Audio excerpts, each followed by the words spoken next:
ये एक 5.1 home theatre की पीसीबी है और ये एक लोग हैं जो रिपेयरिंग करते हैं, उनके पास से आई थी।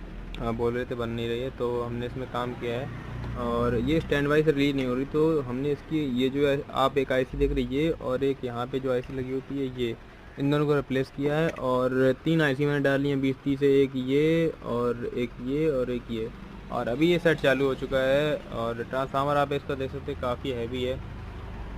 एक बार ये साउंड प्ले करके देखते हैं हम लोग।